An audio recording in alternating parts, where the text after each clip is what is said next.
President Tinubu urges Nigerians to unite for national greatness.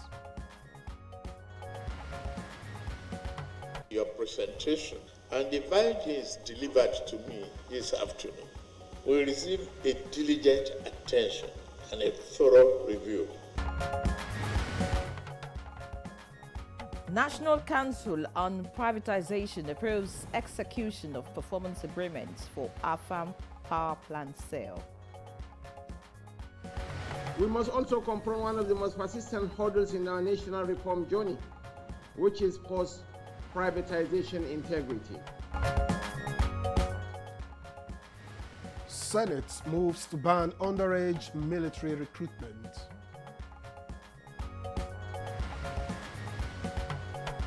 Get the military, let them be involved in enacting the law so that we look at the authority of the CNC as well as the tradition of the military. And on Good Morning Nigeria today, we shall focus on diabetes and well-being.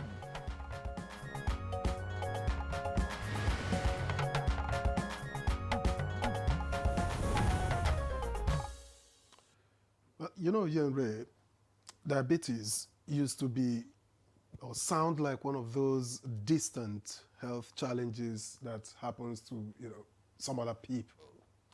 But not anymore. Today, almost everyone knows someone living with diabetes. That's when you are not dealing with it yourself. Well, that's quite true, Victor. It's now a global health concern. About 537 million adults between ages 20 and 79 are living with the condition worldwide. And that number keeps climbing. If nothing changes, it could rise to 643 million by 2030 and nearly 783 million by 2045. Sadly, low and middle income countries like Nigeria carry the biggest weight. More than 80% of all diabetes cases are found in countries like Nigeria. True.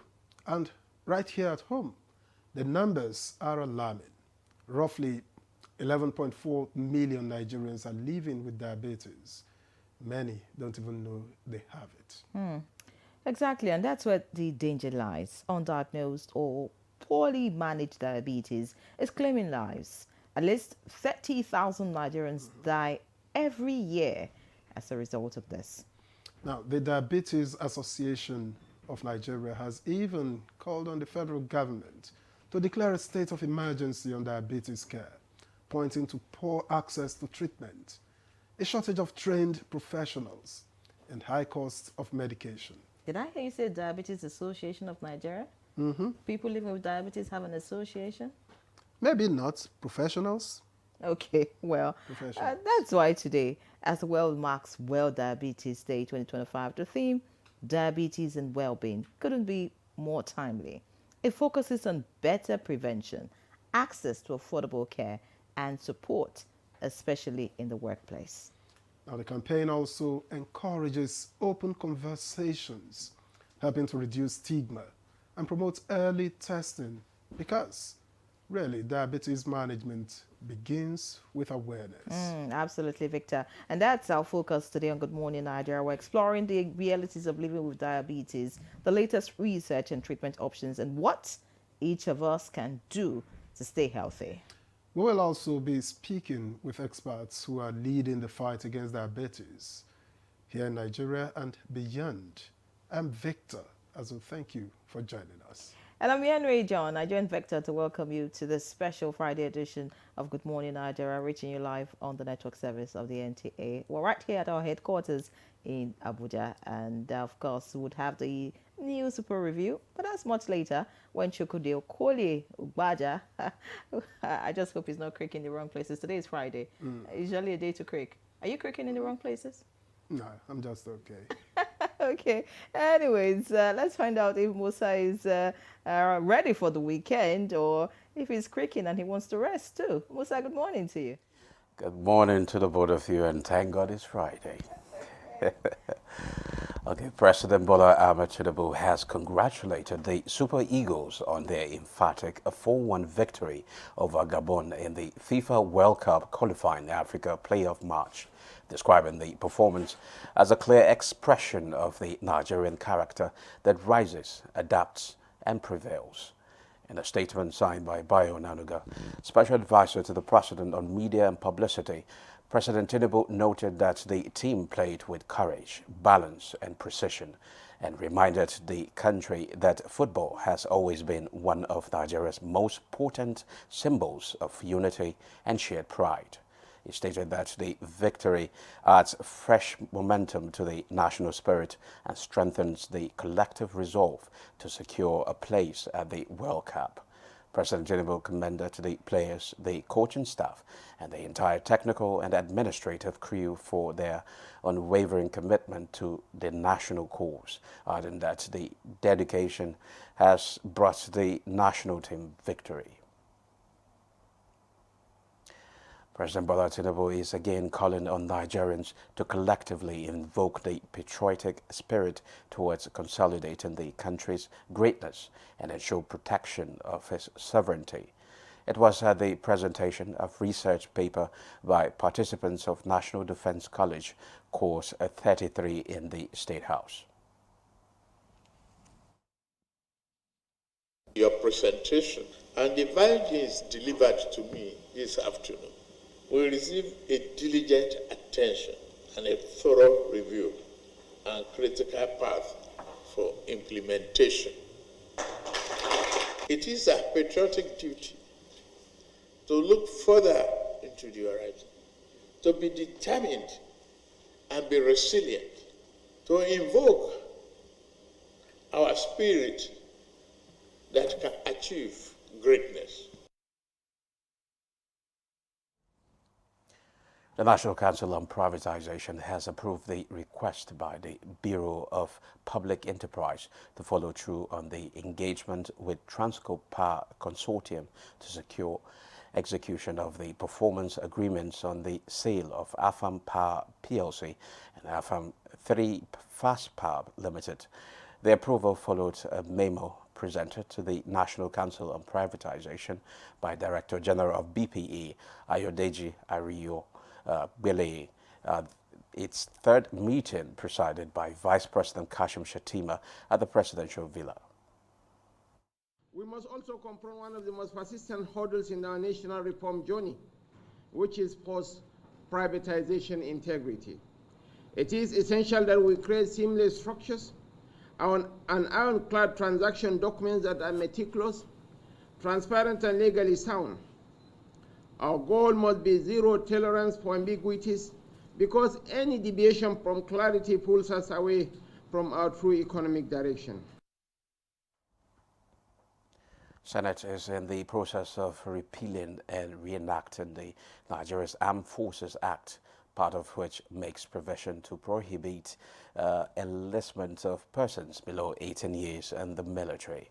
This was during plenary on Thursday.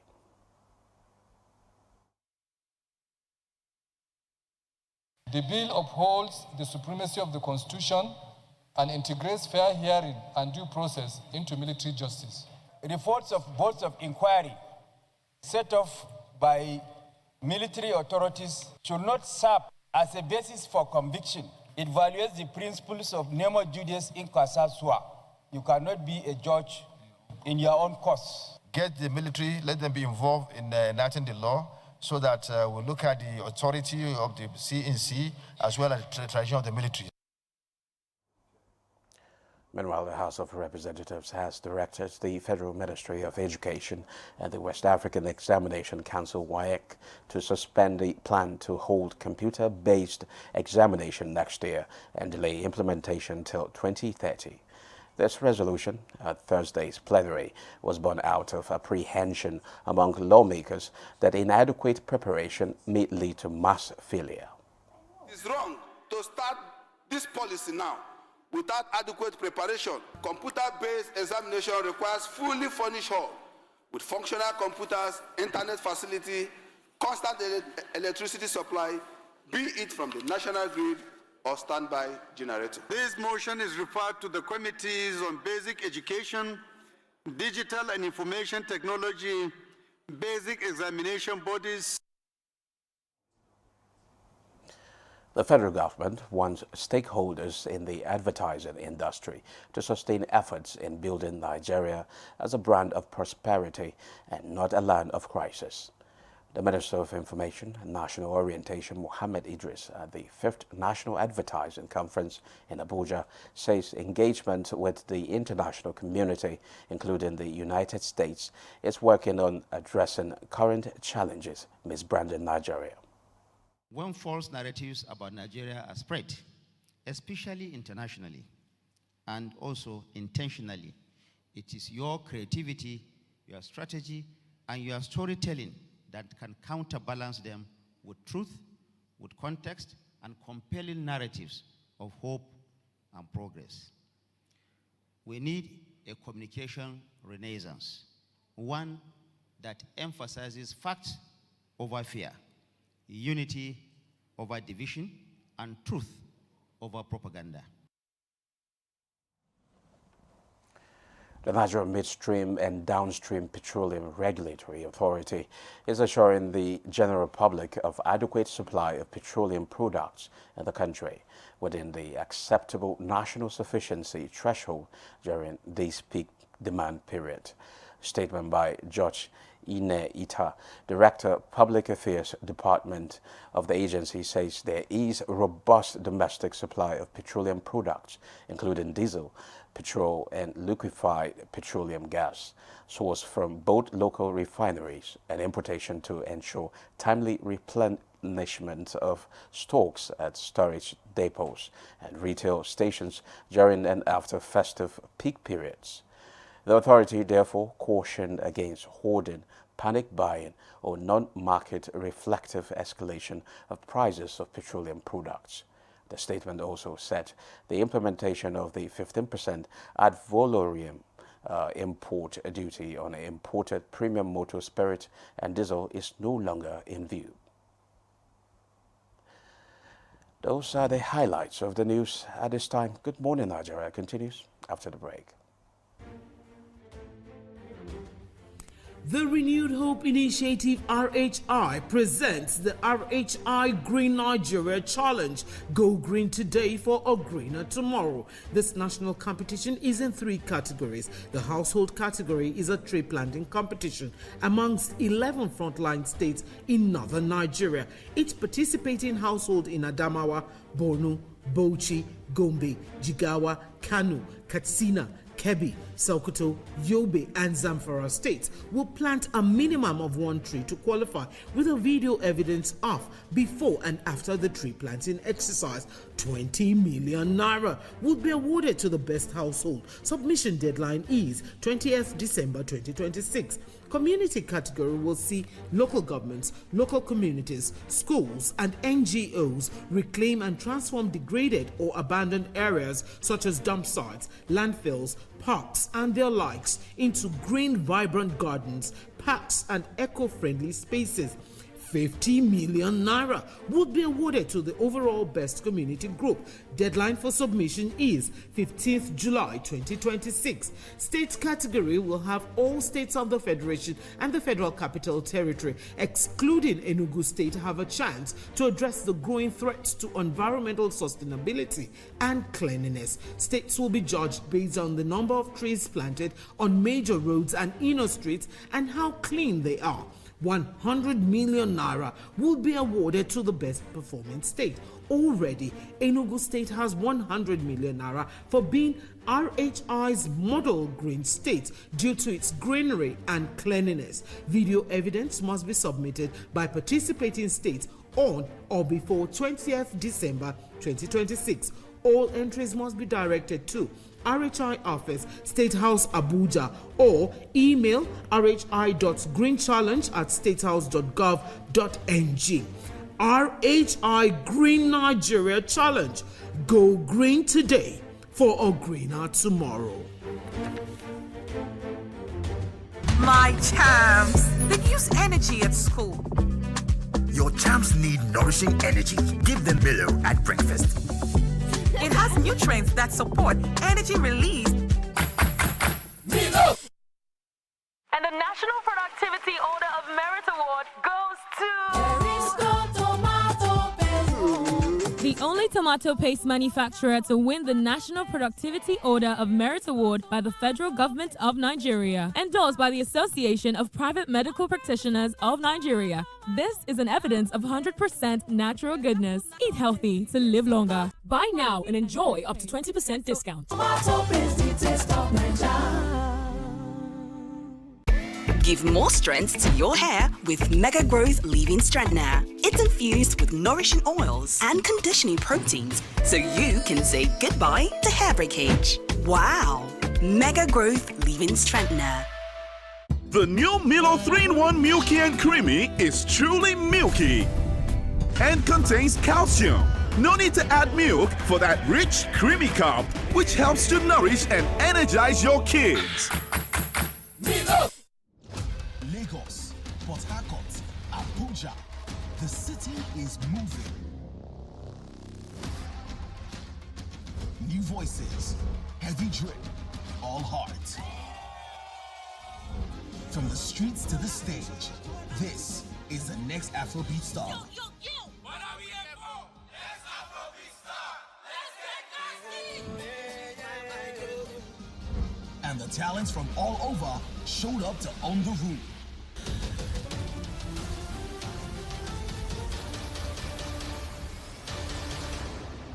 But they're not alone. Spiritual. Gospel.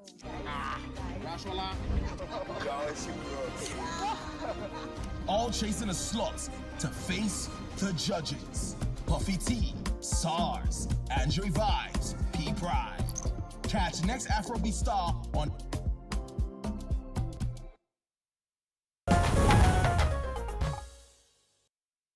All right, thank you for being there. Up next on Good Morning Nigeria is a newspaper review.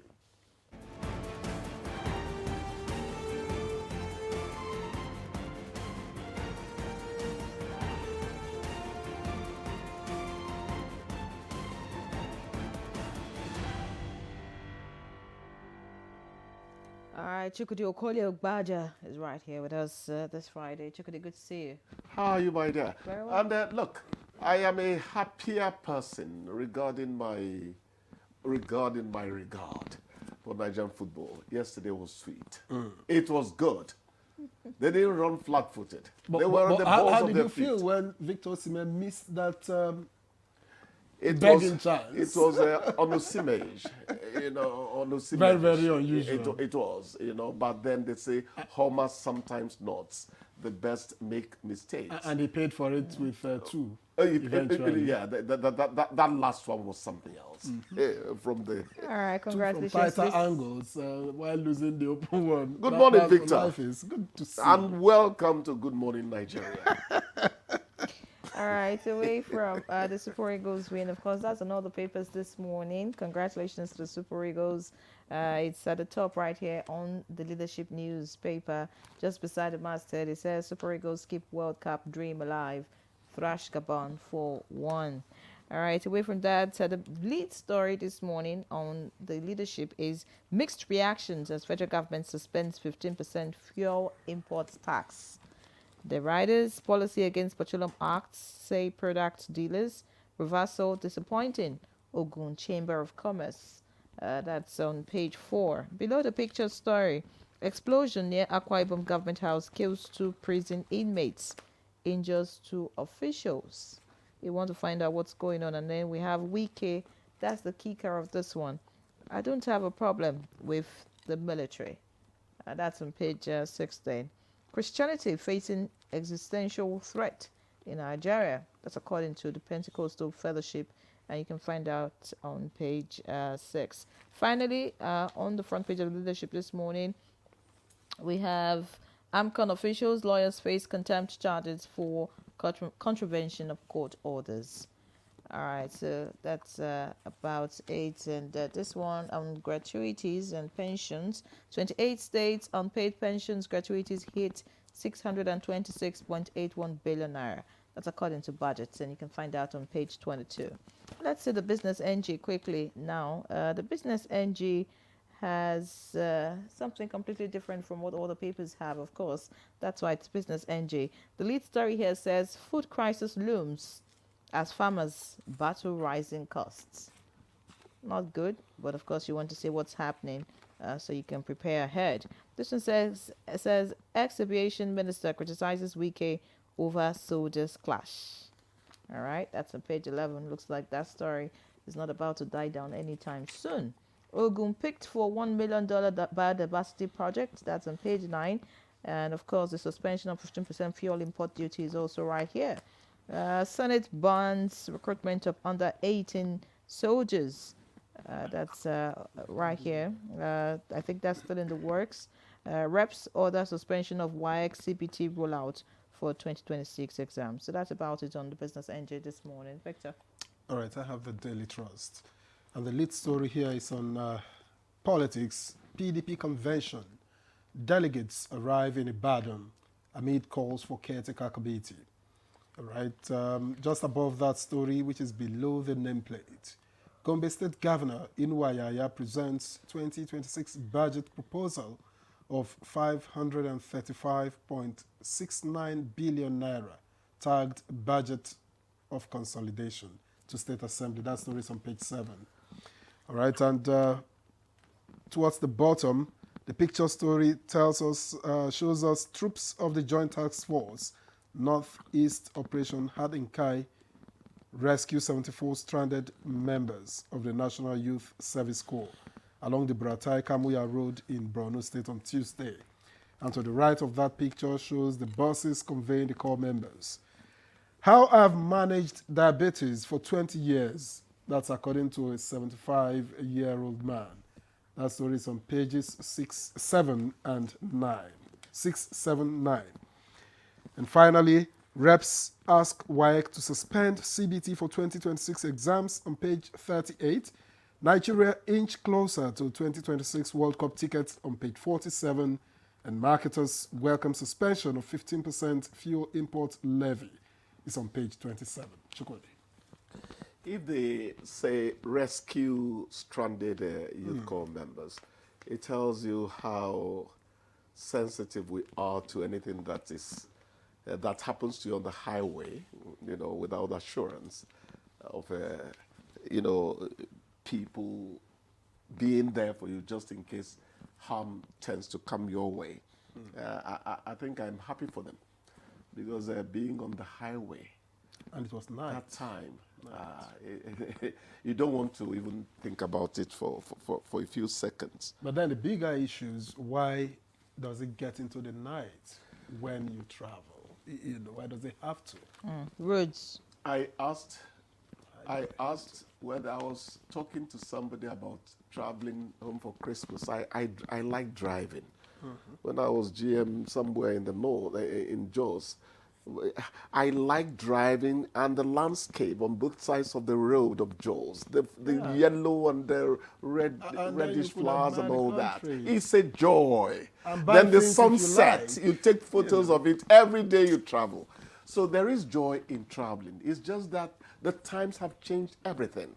It is a big blow to those of us who like local tourism, since we can't afford to go to Dubai and the rest of them. It's okay.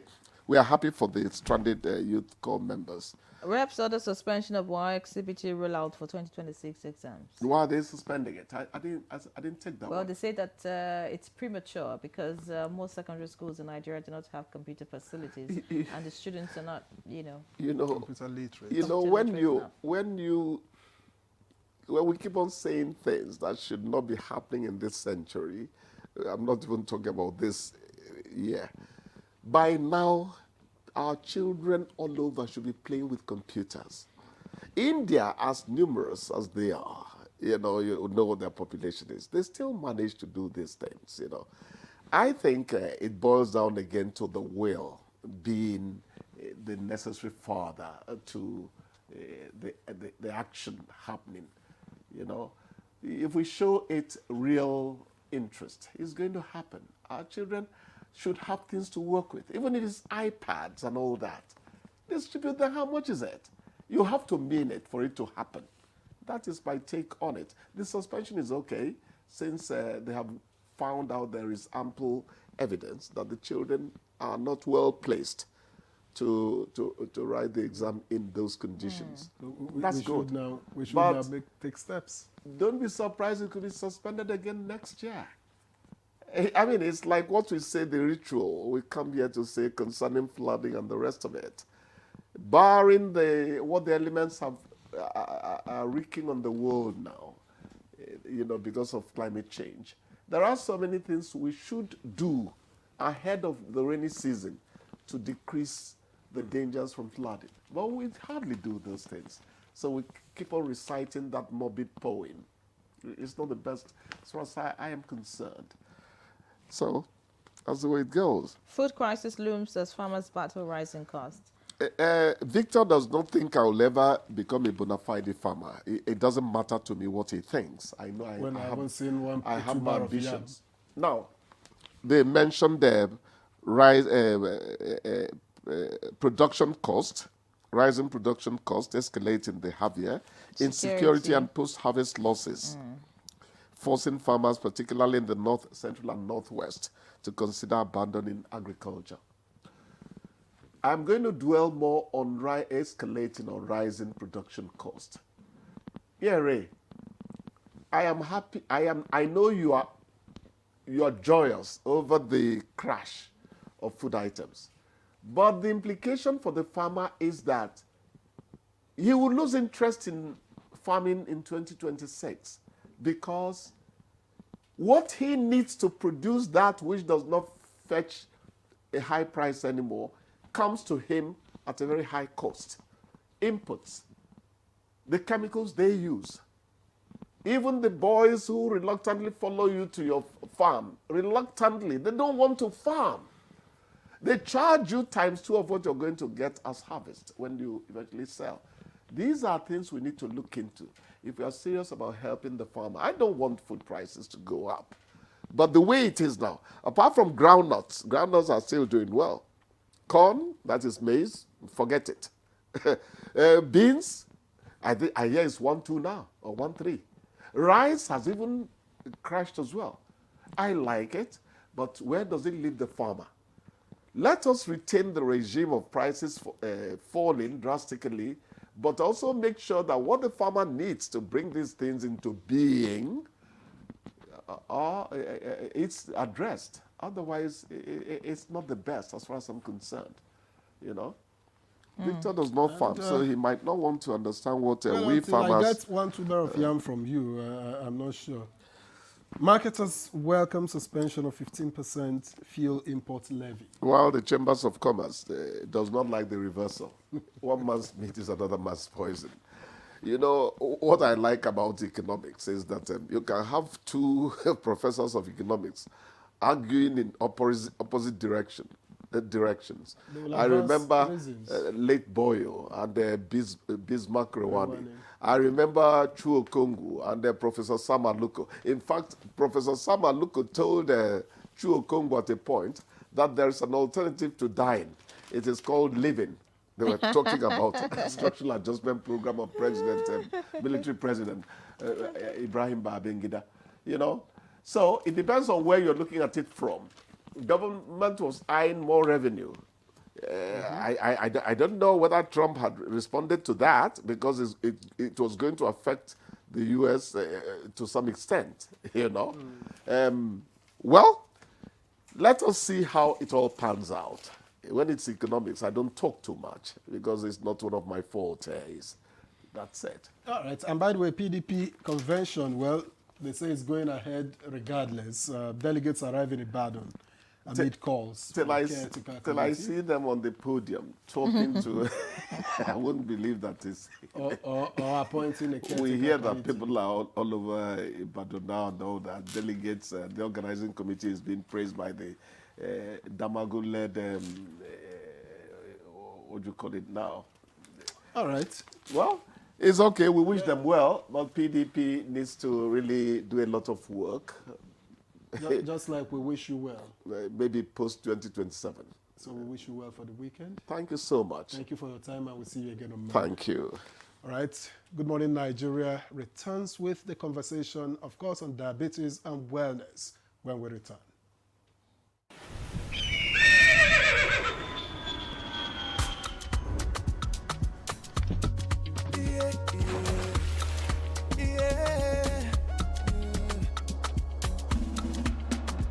From the Atlantic across the savannah to the Sahara, we rise, a land of the free, we know they tire. We dream great, our spirit is undying. Resilient, rooted like palm tree, we swear in colors, with undying demand. We bet solutions, we ignite passion, yeah. Each ethnicity is unique, we have more than just a nation. We are Nigeria,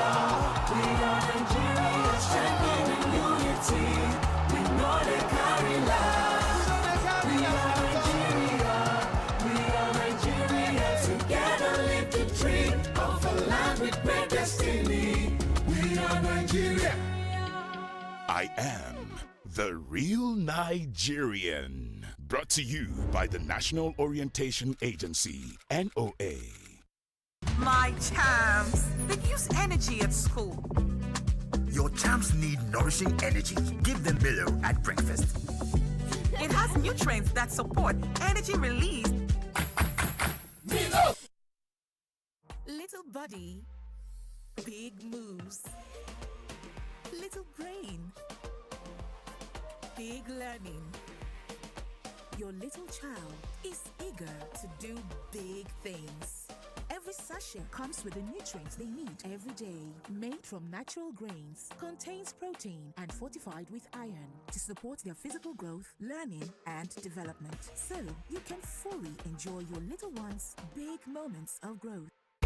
Give more strength to your hair with Mega Growth Leave-In Strengthener. It's infused with nourishing oils and conditioning proteins, so you can say goodbye to hair breakage. Wow! Mega Growth Leave-In Strengthener.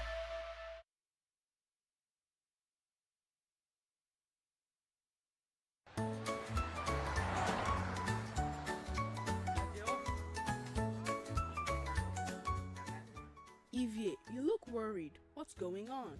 My big cousin in the university might have to drop out of school. He can't afford his school fees. Oh no, that's not fair. Wait! What is it, Tomiwa? I remember my dad talking about something called Nail Fund. He said it could help university students pay their school fees. Nail Fund? What is that?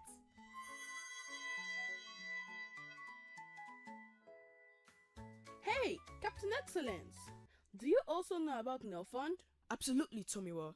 Now Fund is a federal government initiative that aims to provide financial assistance to students pursuing higher education. Now Fund not only gives money for school fees, but even school allowances, called stipends. It's the government's way of keeping their promise that no child will be left behind. Really? You mean this Tinubu government? Yes, now. You see, Now Fund is a government loan that helps you pay for school, and you only start paying it back later, little by little. Ha! It's a loan. Doesn't that mean my big cousin will be swimming in debt? Not exactly. First, this loan comes with no interest. You only start paying back when you get a job. Even then, it will be just a tiny bit at a time. My dad says it's just like what they do in other countries like America. Wow! This is a great idea. See? With a Now Fund, everyone can go to school even if you don't have money. Look at those smiles. Wow! That's amazing. I am going to tell my big cousin right now. Remember, Now Fund is here to help every young Nigerian get the education they deserve. No child should be left behind.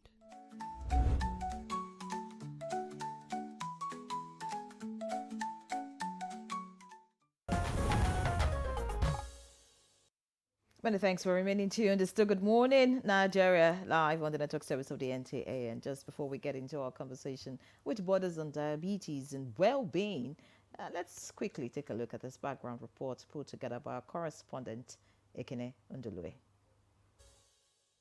Today is World Diabetes Day, observed globally each 14 November to shine spotlight on the fast-growing threat of diabetes and the imperative of holistic well-being.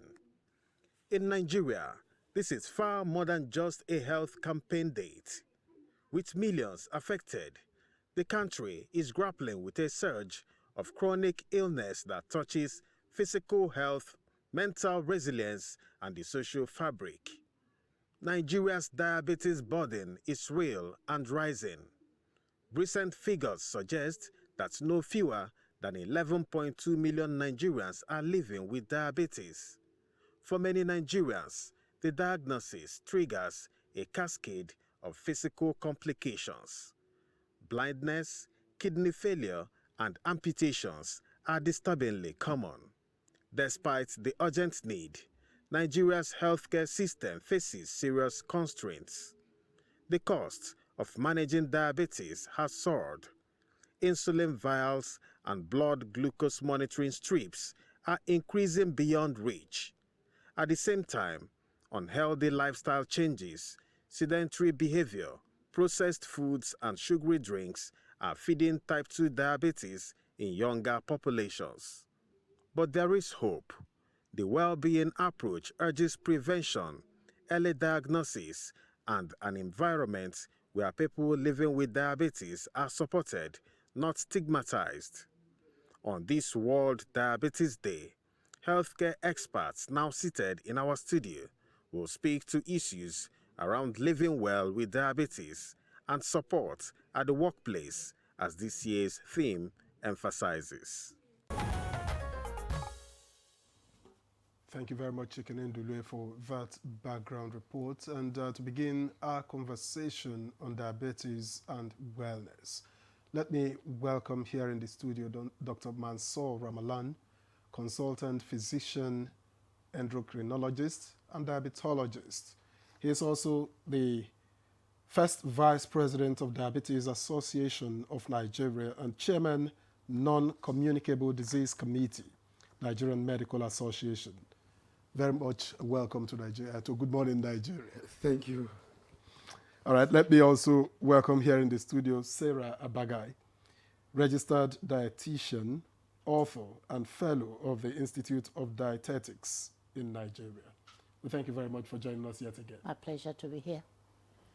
All right, still here with us for the conversation is Priye Ruth Igali, Manager, Diabetes Awareness and Care Projects, Health Strategy and Delivery Foundation.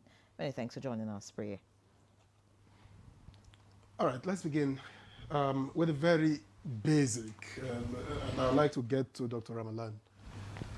For someone watching at home who may or may not have diabetes, who may have it and does not know that he or she has it, or one who has it and needs to learn to manage, what exactly does diabetes mean?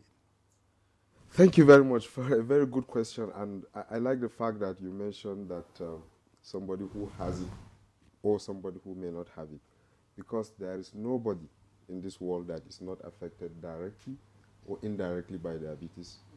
We all have relatives, friends, families, colleagues, siblings who are affected directly by diabetes, and that gives other people who are not affected directly to be affected indirectly by diabetes. Now, diabetes is a disease that is mainly because of the body's inability to efficiently utilize the food substances that are called glucose in the body, for the body to use it to function appropriately. And that inefficiency may be due to the fact that that person does not have sufficient insulin, or the insulin that is in his body is not efficient in providing him that amount of glucose that he needs for the body to function adequately, due to some problems like resistance. The body can resist the insulin, especially if somebody is fat. And there are some diseases that can even destroy the pancreas that produces this insulin. So generally, diabetes is a disease that is defined as starvation in the midst of plenty. You have enough energy, but your body cannot use it due to that problem that I mentioned. All right, many thanks, Doctor. Maybe I will stay with you just for a bit. You've talked about what diabetes is. What are the symptoms? How does it present? Well, that is another very difficult thing because diabetes can present with symptoms that is common to a lot of other diseases. And that is the reason why sometimes it's difficult to just see somebody and say, this person has diabetes. But there are some symptoms that may be a bit peculiar to diabetes. They may, in the initial stage, look like every other person. But sometimes when the disease becomes a bit strong in somebody's body, you can start having things like increased thirst. Sometimes you see people having increased urination, and they may be eating more than ordinarily. And as the disease goes on, they tend to lose weight because their body will assume that there is no enough energy, glucose, so the body will be metabolized. You know, the system will break down their own protein and fats to produce energy that is also not being used, so they tend to lose weight. Because the blood sugar is high, they tend to have problem with infections. They can easily get infections, be it some pneumonia, urinary tract infections, even some skin infections. They have boils and so on and so forth. And it's one disease that actually affects every organ in the body. There's no organ in the body that is not affected by diabetes. So sometimes they may just have problem with vision. They can't see well. They go to see their doctors who will just check their sugar and say, oh, your sugar is high, you have diabetes. Sometimes they have problem with their teeth. They go to see the dentist and they said, oh, your teeth is infected, you probably have diabetes. They check your sugar. And sometimes they just have other problems like maybe infertility, and that is how the disease, sometimes may be diagnosed. So it's a bit difficult to say these are symptoms that when you see, you say somebody has diabetes, and that's why we advocate for regular screening, especially people who are having some risk factors, which we know. For instance, every woman that is pregnant and she has some amount of weight, they go to antenatal, they will always screen them for diabetes. It's a normal thing they do for pregnant women, and it's routine. When people are overweight, they reach certain weights, we also always screen them.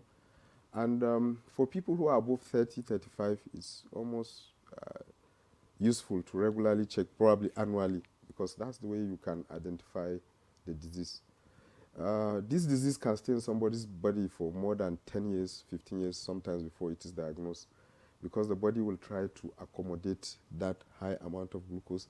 And it becomes a problem when the body is unable to cope with the stress. And that's when, some of these symptoms appear. You just made mention of certain things that I want to get cleared. Did you say infertility is related to diabetes? That's one. Then two, you said it can be in the body and not diagnosed. So even when you go for a check, you go for screening, is to still not be diagnosed? Is that possible? Well, if you suspect, let me start from the second question. If we suspect that the blood sugar is high, they may challenge somebody with glucose. It's called a glucose tolerance test. They give you sugar, 75 grams, and then they check your sugar after several minutes, 1 hour, 2 hours. And they watch the body's response to that glucose challenge. So sometimes you just check the sugar randomly. You may not get the sugar to be high. So they give you this glucose to see how the body responds to food. So, and in those instances, if the diabetes is there, it will be identified. Another way they can do that is called a glycated hemoglobin test, and that's check your blood sugar control over 3 months, 6 months, and it's just a one test. So that can also tell you, because you can check somebody's fasting sugar and it's normal, but when they do the glycated hemoglobin, it may be high. Or when they give him the 75-gram glucose, they may identify the abnormality, and you'll be able to identify the person as having diabetes.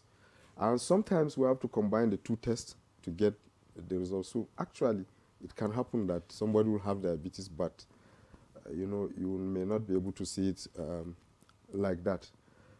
In terms of infertility, diabetes is a cause of infertility both in males and females. And remember that it's a major cause of erectile dysfunction, actually. And it affects almost every organ, like I said. So it's a cause of infertility. And sometimes when people go for evaluation for infertility, they have to check their blood sugar levels. And we also want them to have good blood glucose levels. So even after the women get pregnant, if they have diabetes, we also ensure that the sugar level is normal because it affects the babies. They may give birth to babies that are too big, and when they're about to deliver, they have complications of birth and what. And then the first few months of pregnancy, you know, the sugar may be so high and can be toxic to the babies that it affects organs formation, so they can give birth to babies that are deformed. And sometimes if the sugar is very high, it increases their risk of miscarriages and whatever. So it's a very serious issue for them. All right. Thank you, Dr. Ramalan, for laying us a very solid foundation. We will get back to you. I'd like to, before I get to Madam Abagai, let me get to Ruth. You work with communities. In your work, what are those misconceptions that communities have about diabetes? What is it that they really do not understand, and why? So thank you very much. And yes, so our project, well, recently concluded project, we worked in 4 different states in Nigeria and worked very closely with the community. So this question is very, very interesting. So some of the conceptions we have, it really varies from what causes diabetes to how to actually prevent diabetes and, how to prevent diabetes. So one of the things I will say is a lot of people say diabetes is caused by sugar, which, there is some, as the doctor said, there is some reality to it, but that's not the entire picture. So some people will tell you, oh no, I don't eat any sugar, which means I will not develop diabetes, which of course we know is a misconception, as there are so many different factors that are involved. Natural sugars too. Exactly, and natural sugars and, carbohydrates as well. And of course, if you have non-modifiable risk factors, you're already at risk. If you're older, you're already at risk of developing family history. These are some of the factors. Another misconception that I think is very interesting is, well, I think debatable, but we have some local herbs that people will take that they'll say can cure their diabetes completely. And this is another very, famous preconception as well.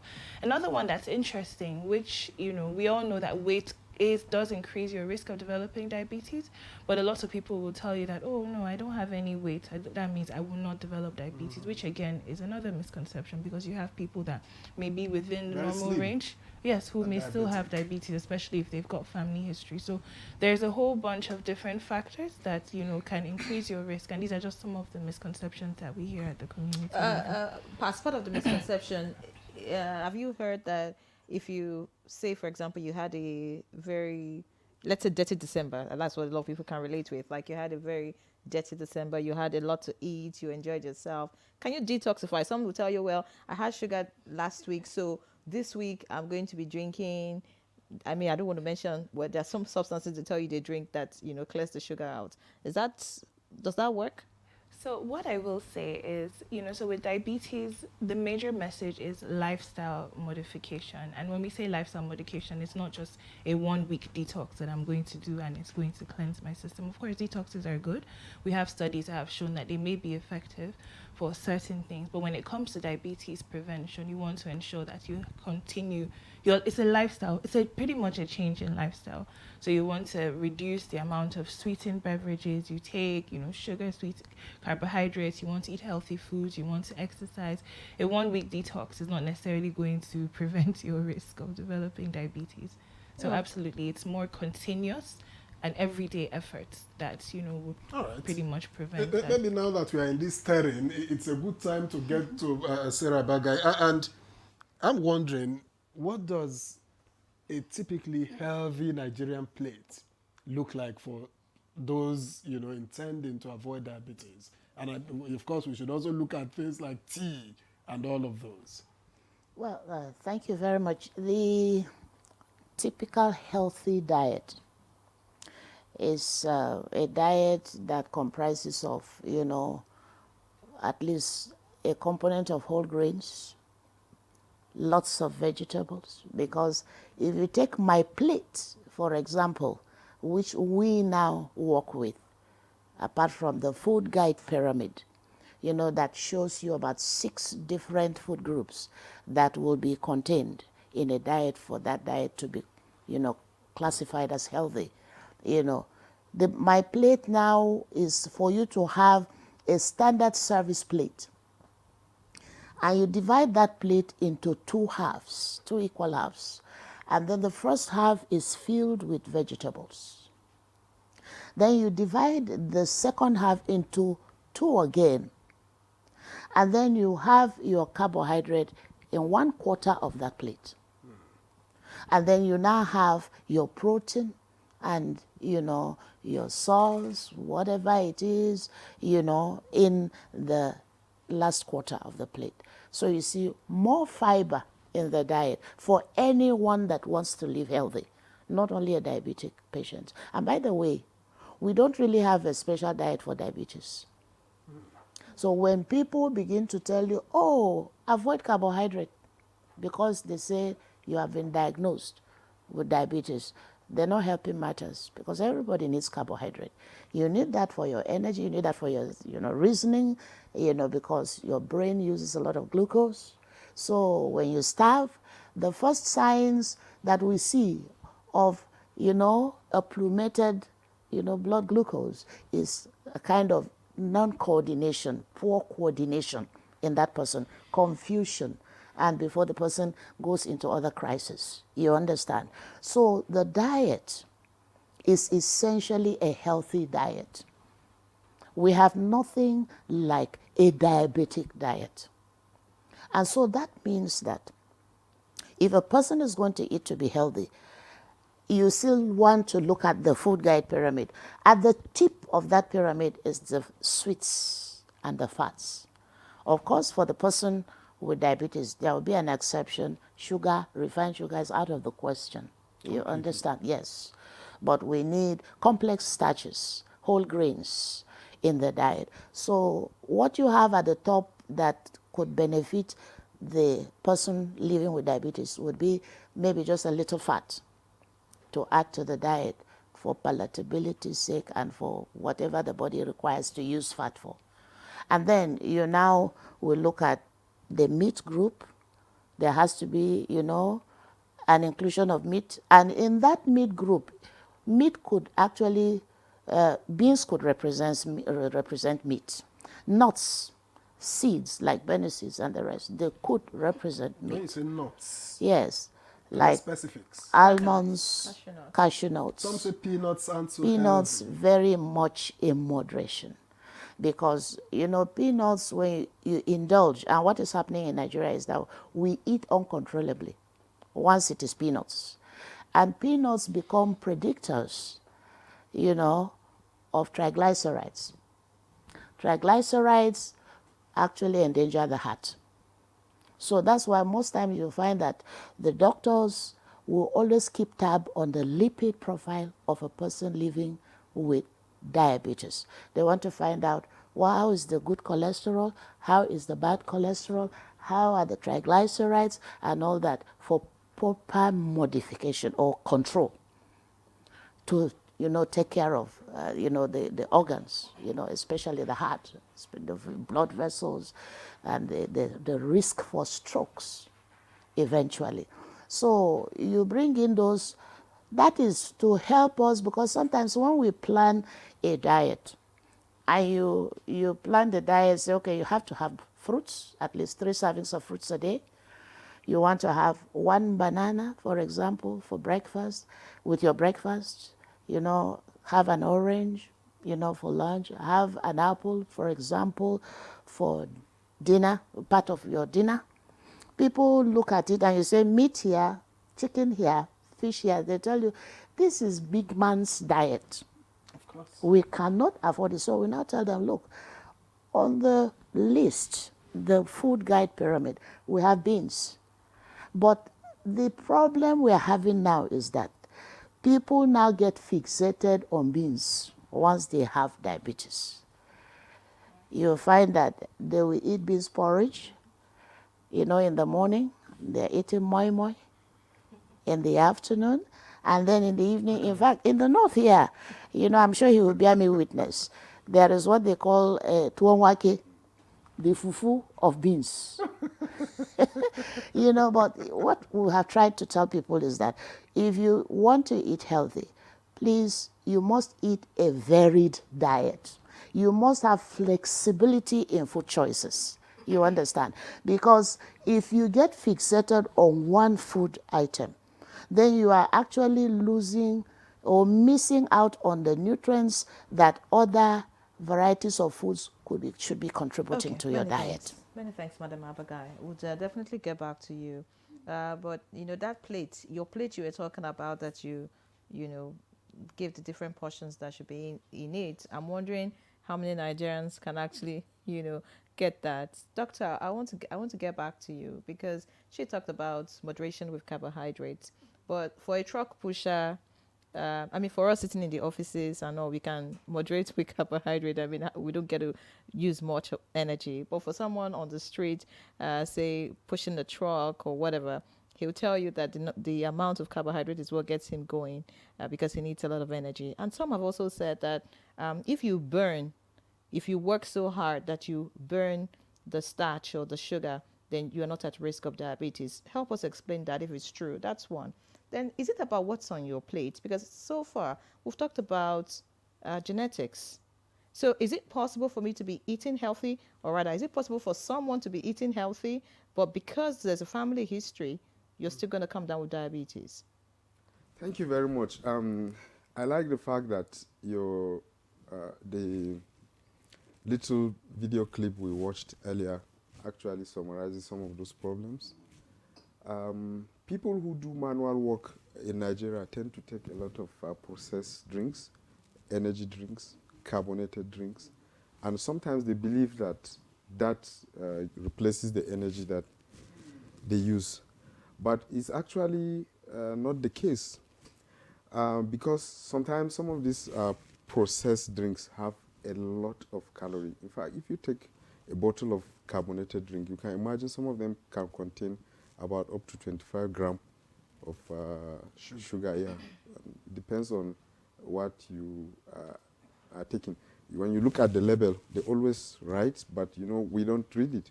It's mandatory for them to itemize the amount of calorie. So if somebody is engaging in physical activity, of course he will utilize a lot of energy, but the body will also produce. So if you are also taking, you are also expected to take commensurate to what you are taking.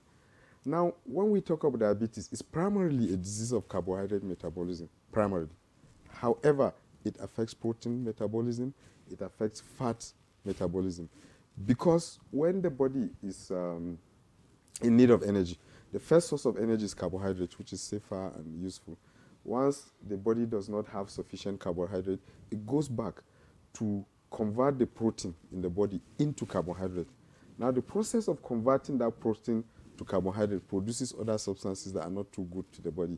So that's why it's not the first line, it's actually the second line. And then the body also can now convert fats into carbohydrate. So that also is not too good. So for people who are using a lot of energy physical, they tend to believe that they require a lot of energy and they take exotic and processed drinks and energy drinks. I'm sure they are teaching a lot of carbohydrate too. Yes, and a lot of carbohydrate. Now the problem with that is that, like she mentioned, this energy composition is supposed to come in the form of a balance. And once that balance is distorted, it becomes deleterious not only to diabetes but to other aspects of the health. For instance, some of these energy drinks, what they do, they don't actually increase the energy in the body. They delay the metabolism of some of those energy because they have certain things that's what is called an enzyme that they inhibit that is responsible for normal carbohydrate metabolism. So you think that you are taking in energy, but what you are doing is you are suspending your body's metabolic processes. And that's why after some time people get tired, because why? You wear off the energy that is in you by stopping or halting the normal process of metabolism. So it's not that they don't need the carbohydrate, they need it, but the proportion that is needed has to be balanced with other energy requirement like the protein and the fats and vegetables as well. And we have one type of cultural way of eating in the sense that, like the dietitian mentioned, people tend to fix their mindset on certain food substances. And that's why when we are communicating these dietary habits to people, we are also very, very careful. Like, let me also say it here that there is some amount of sugar that is allowed for people who have diabetes. But we don't usually communicate to people, this is what, because sometimes people may misinterpret and say, the diabetologist said you can just go and take sugar. No, the quantity that you should take is important. Or sometimes, like my friend here was talking about, people talking about some herbs and vegetables. The dietitian will agree with me here that she has mentioned here that you need vegetables. So there's no harm in taking vegetables. But if you now convert your vegetables to say that they will cure your diabetes, that's a problem. They are useful in reducing your blood sugar. To what extent will they reduce your blood sugar to replace your medication is another question. So all these are things that we are dealing with carefully, and you don't want people to have the wrong message or to misinterpret the information. What about the fact that your plate is healthy, but because there's a family history, you could still get diabetes? Is that possible? Yeah, that's another very good question. But like I said, these things are interplay of several factors, which again, we go back to the report that was presented. You saw he mentioned about people's lifestyle. He did mention about some of this. The lifestyle includes some of these processed drinks that we're taking, a sedentary way of living. We don't exercise like we used to be in the past. You see a lot of us is from work, office. Even within the office, people are confined within a small space, and they spend maybe the whole day within that space. By the time you go home, you rest for some few hours, you just go to bed. You eat and go to bed.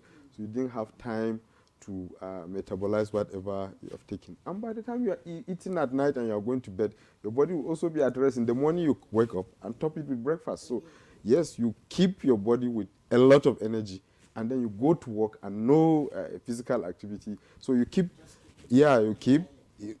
piling up. So that increases your risk. And genetic factors are there. There are so many of those types of diabetes that are genetically related.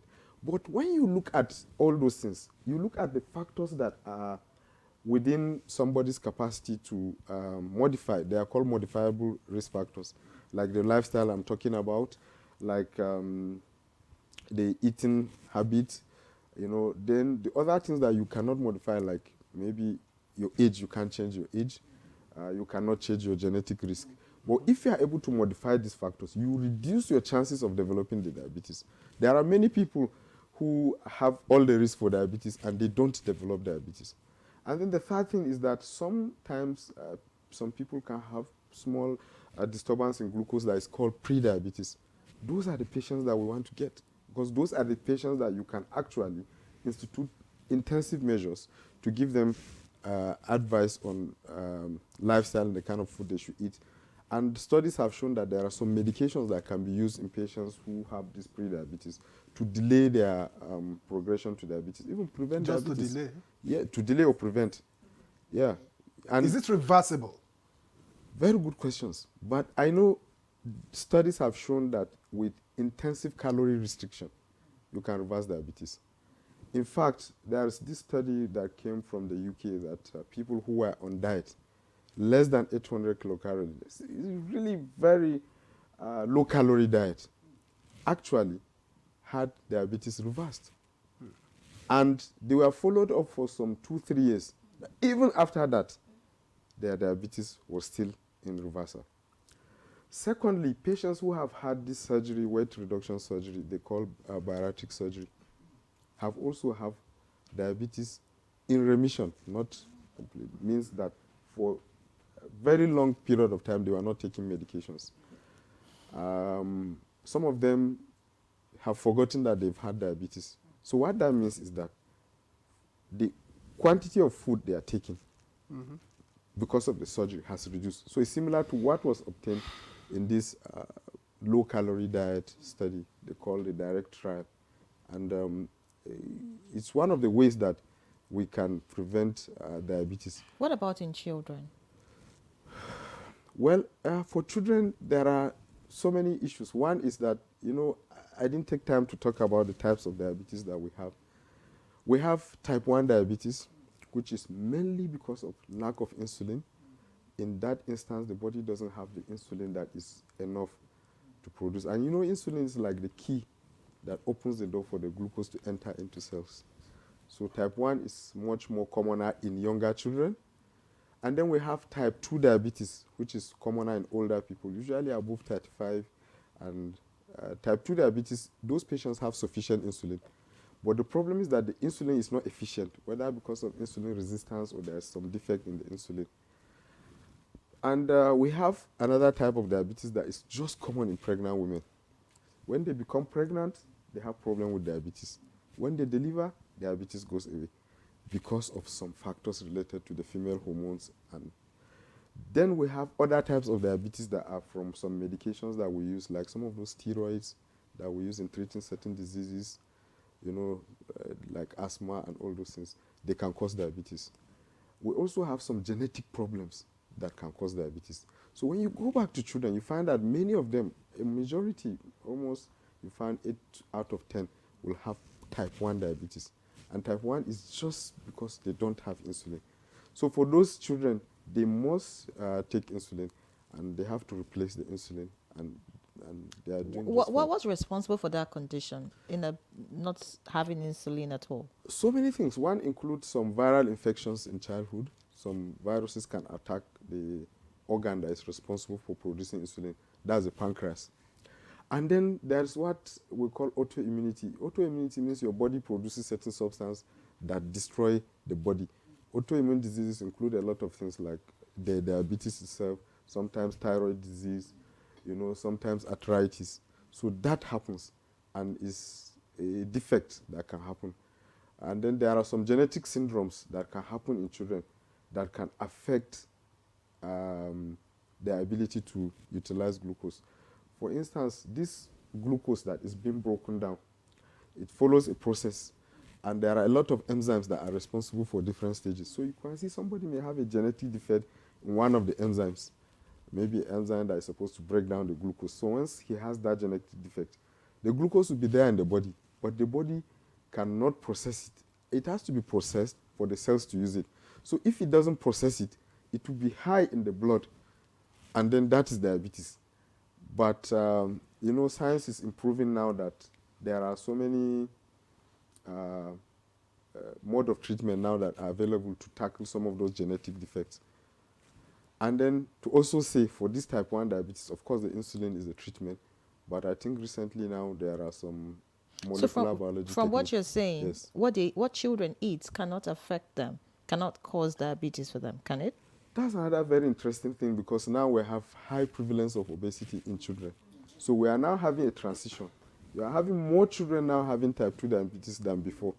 In fact, one of our senior colleagues did a study here in Abuja, and she found almost 30% of these primary school children, being overweight and obese. This lifestyle that we are talking about, that we the adults have imbibed, we have now transformed that to our children. We are now giving them the kind of food that we didn't eat from our parents when we were younger. I'm sure many of us, the diet we ate when we were younger is not the same with what we are giving our children. Mm-hmm. And because we are now forcing them to take this high-dense processed food, processed drinks, they are becoming more overweight. And because they are becoming more overweight, we are now having a transition from type 1 diabetes, predominantly in children, now to having type 2 diabetes in children.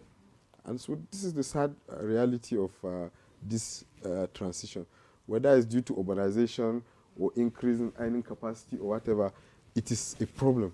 So like you pointed out, it's something that we are also doing certain things at our own level about it. But I can tell you that it's a transition, and it's not a good one at all. All right. Thank you. Thank you, Dr. Ramalan. Let me get back to Ruth. Why does it seem that many people don't, they manage to avoid testing for diabetes until complications appear? I'm asking because you get to work with communities and you see, those things. So why do you think it is the case? It's a really great question. So I'll say it's different factors. There are multiple factors. The first thing I would say is, there's generally a lack of information, or I guess I'll say paucity of information, at the community level. So there's really a lot of work that has to be done on awareness. So when we started the project in 2018, we did a baseline survey to understand, the prevalence. Let's understand how many people actually know about diabetes. And it really varied. We had some communities where you would get about 30% of the sample population, only 30% rather, who actually have heard what diabetes is or even know anything about diabetes. Of course, we probed further, specific questions, but let me just say 30% generally who didn't have information or didn't know about it, and then, ranging to about 60%. But we didn't get any community where I would say everybody was really aware of it. So one of the things is, I would say, the lack of information. People don't know what diabetes is. They have misconceptions, just as we talked about before. Then the second layer is, there are people who might know about diabetes, but as Nigeria, we're in a very religious society. And so we'll have a lot of cases where people will say, God forbid, it's not my portion. Why would I know? Please do. So, experience that in the communities quite a lot. So because of that, they don't even want to go to the facilities to test. So even where you have, access to free screening, no, it's like, no, please, I'm not interested. I don't want to know. There's definitely that aspect. Even among enlightened people. Yes, even among enlightened people. A lot of people, I remember being out in an outreach and, someone said to us, we did the test and, interestingly, he did come for the test. But after that, it was like, no, please, I don't have this diabetes. I'm just going to go home and pray. I don't have anything like that. My father did not have it. My mom did not have it. So, I don't have it. So we have situations, and these are some of the things that delay people from, How much is the cost, for testing? That's one. Then Okay. I remember doctors speaking earlier and talked about different kinds of tests, and some could pick it, some may not. Have you had cases of misdiagnosis where someone who does regular medical checkup, but somehow, it was just not picked and probably progressed before it was discovered that the person had diabetes? Have you had such cases? Okay, so I'll start with the first question. So I think the price for testing varies. Because now, thanks to the government, we have many of the primary healthcare facilities have been equipped with glucometers to do tests. Take fasting blood sugar. At the basically the PhDs at the community level. So in some of those cases, some of them, we even provide the testing for free. But even where they're charged, it may vary from about 200 naira, and then when you go to private facilities, you might have more expensive rates. But that's really, it ranges. But then we have things like HbA1c, which is, I guess, a more advanced test, which basically looks at the blood sugar values over a period of time. So those tests are a lot more expensive, and they're usually done at secondary healthcare facilities. However, just recently through another project, I know they've also, technology is evolving. They now have point of care HbA1c test, and in some facilities you can also access for free. So I might not know the exact price, when we go to private facilities, but it really just varies. And then in terms of misdiagnosis, so I think the general guidelines, there's a national diabetes guideline, and I think what we do is you do fasting, I think 2 fasting blood glucose values, and this has to be done by a doctor or someone who has been trained, to actually diagnose and say you have diabetes. But it's also recommended to do the HbA1c test because that really gives you a full profile of the person's blood sugar values. So of course there will be cases of misdiagnosis. I personally haven't had that through our project because we predominantly do prevention and then we refer. And then, when they get referred to the secondary facility, they do the HbA1c and then they're followed up.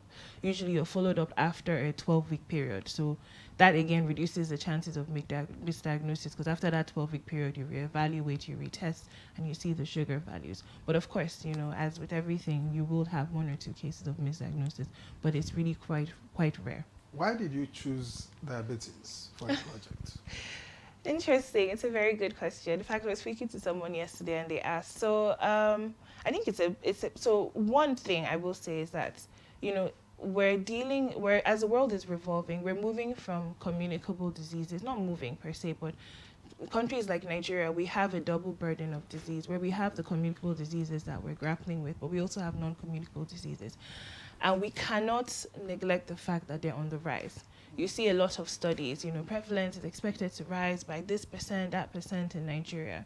So the project itself was a proactive, it was like a proactive lens to say that while we're doing because we have other projects that look at communicable diseases, we also need to start looking at non-communicable diseases. And, at that point, the entry point was diabetes. We did a couple of studies, we read through a lot of the literature, and we found that there was a really big gap in terms of the knowledge of diabetes. So that was what kind of stemmed, and that's, started the conversations. We also, at the time, this was 2018, looked at primary healthcare facilities. What are primary healthcare facilities doing on diabetes? Are they providing information? Are they screening? And we found that that wasn't really done. It really varied across the states that we looked at. And then the last thing I think that informed that decision was the paucity of data. There was very little data. So the data we were getting were pockets of studies that have been done by researchers, but not necessarily a routine database that would say this is what the burden is, or this is what's, give you a full picture of diabetes. So it was like, okay, let's see what's happening, and then we started the project. And I think for me personally, why I was also interested in this was because in my family, we have a history of diabetes as well. Okay. So it just felt like, why not? From both sides of my parents. So, all right. Yeah. Many thanks, Priya. Just to let our viewers know that they can be a part of this conversation by sending in their comments, questions, whatever it is as regards this topic. We'll take them, and I'm sure our guest would respond, to them. The number is on the screen. You can send either SMS or WhatsApp messages. Thank you very much. I would like to get to Madam Abagai now. A lot of people will say that, Nigerian foods, they're basically heavy, right? You want to talk about pounded jam, you want to talk about whatever it is in Nigerian. So a lot of people just say, well, Nigerians, it's very impossible for you to eat light food. It's how we are brought up, and all of us just stick to it. But I would like you to speak about what a healthy diet is for a child. I'm particularly concerned about that because doctor just talked about a concern. From type 1, now we're having type 2. What is healthy for a child? Another issue is the fact that our kids are behaving like us, like they get into the car, get to school, get back into the car, get home, and then they go to bed. So in the past, you would walk from school, to your house and all of that. It helps you to exercise and all. So you are living out the play. Kids play a lot. They won't tell you. No, well, do they really play these days like we did? No, I'm thinking. Phones in primary school, for instance, I don't think so. I don't think so. For games, they are living small spaces and then even for people in their homes, they tell you they don't want their children to mingle with the neighbors, so they keep them indoors. In the past, you go to the street, play football, do whatever it is. But just speak. What is healthy, really? How should we? Well, that's why we started with the plate. I will still emphasize the plate because it brings us to the culture of eating vegetables. These days, if you look at, before we get to the children, because the children learn from their parents, what you bring to the table is what the child recognizes as food. You understand? So if the culture in the house is to have a whole heap of rice on a plate, and you have the stew on top, and the pieces of meat on top, no vegetables, that is what your child, yes, that's what your child recognizes as food. But the reality is that the plate was, designed to bring us back to balanced nutrition. You were thinking about, the carbohydrate content of the food on the plate. As dietitians, we know that each food contains glucose at varied amounts, including the vegetables, including fruits. You understand? Even protein. At the end of the day, you get glucose from there. So you find that if you learn to eat a balanced diet, that is what you will enforce on your child. So these days, what is happening is that there is a very sharp departure from the normal local foods that we eat. People pick children from school and they go straight to the outlets, the fast food outlets, and they charter all these assorted, Burgers, fast ice foods. cream. Yes. And those are the things, there was a time we studied lunch boxes in a certain school, and it was terrible. All you would find there were just pastries, sugars, all manner of things, not a fruit, not even a carrot that should look attractive to a child to nibble on. There was nothing like that in most cases. And we went to the parents who were asking, why this? They said, look, we are too busy. When do I have time to start, cooking in the morning and preparing and packing these things you are talking about? I have to go to work. If I don't earn money, how do I keep them in school? That is what we keep hearing. So something goes for something else. And what goes is the best part for the bad part. So people just learn to get quick fixes for the children.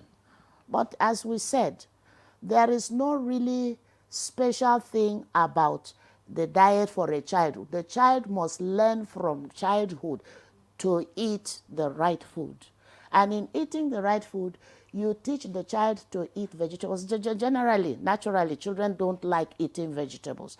But you become a role model at table as parents.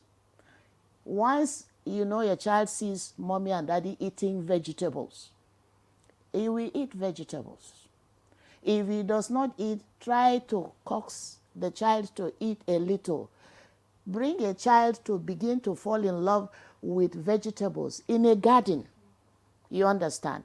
Take a child along, let's plant this. The children will be glad to eat what they planted, they harvested, personally. And it comes to the table, they say, we did this, so we'll be able, pleasurably they eat. You take a child to shopping, don't take the child to the aisle where you have all the fast foods. Take the child to where you can see fruits, vegetables bought. I remember your colleague you were talking about, Professor Anuma.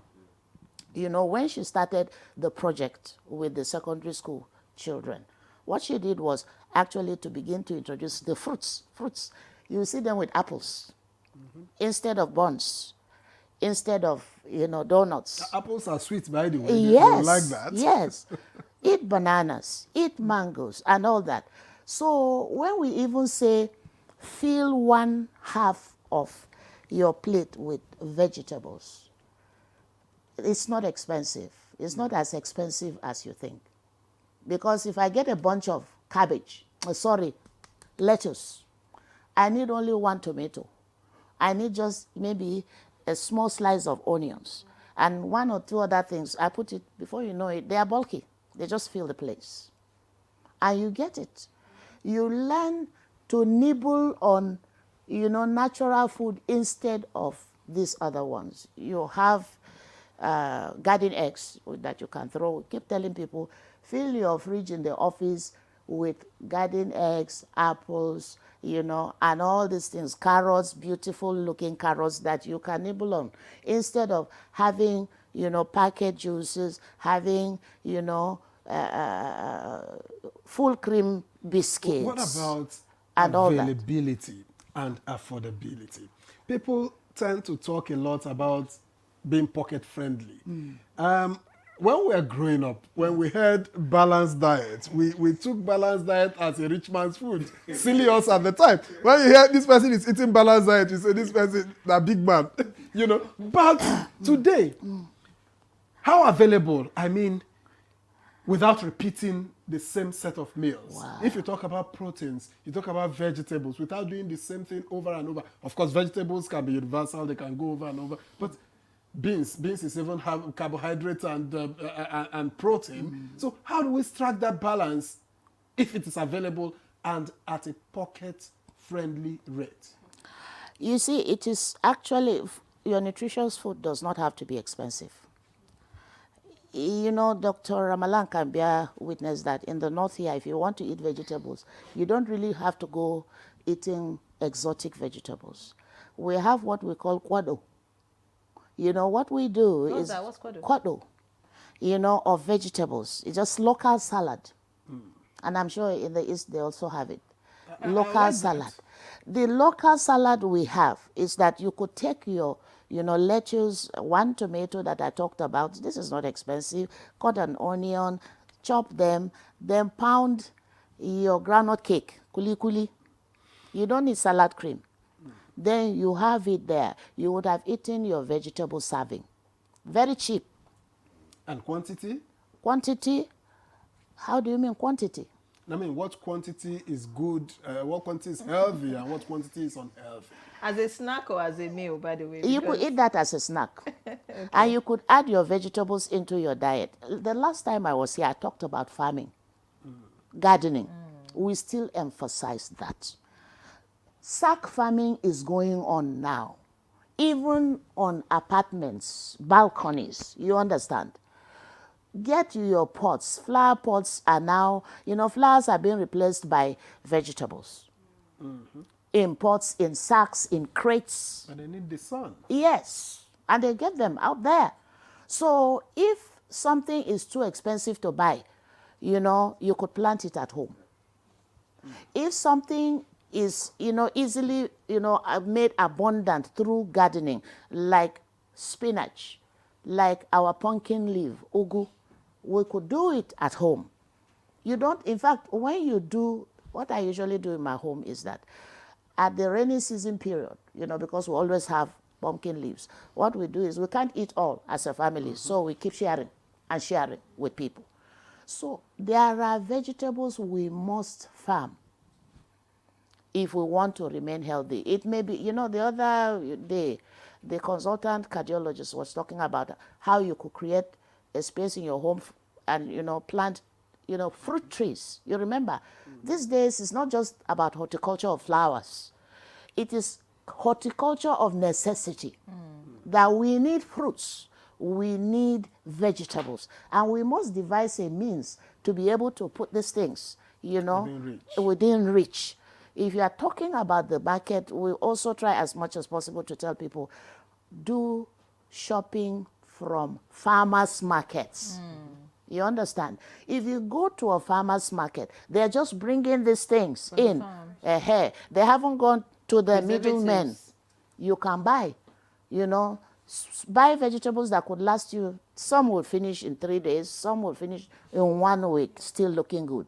Like the cruciferous vegetables, they could stay for 1 week. That is cabbage, broccoli, you know, and cauliflower. These ones could stay in your refrigerator for 1 week. But the leafy ones will easily wilt. You put it in the freezer. So it goes those bad ones, all the same. if you buy within a period of 3 days, you would have used them up. And they are cheap anyway. They are still cheap. Vegetables are still cheaper than buying meat. And many people spend more of their money sharing cow up to this moment. Buying crates of eggs, buying chickens Is it and wrong to eat cartons cow? and fish. Is it wrong to eat beef? No, it isn't wrong to eat beef. But what we are saying is for you to be able to strike a balance. But I thought eggs were healthy. You just talked about eggs. I thought eggs were healthy. Of course, we are not saying nothing that they are not healthy. What we are saying is that being able to budget intelligently. That rather than buying so much and stuffing your deep freezer with these things, and then when we now say vegetables, which are very cheap, you say, oh, where would I start? Vegetables are expensive, fruits are expensive, but tell me, the ones that you spent more money on, if there had been proper budgeting, vegetables won't suffer. All right. Many thanks, Madam Sarah. We'll take a break now. When we come back, we'll get to read the messages that we have. Stay with us.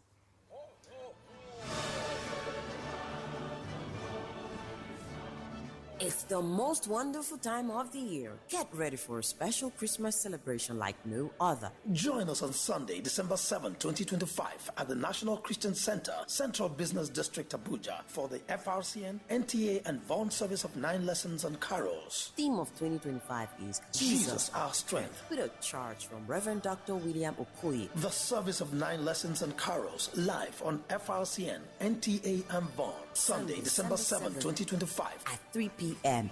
Be there at the National Christian Center, Central Business District, Abuja. Don't miss the service of 9 lessons and carols live on FRCN, NTA, and Vaughan. Join us and celebrate the true meaning of Christmas.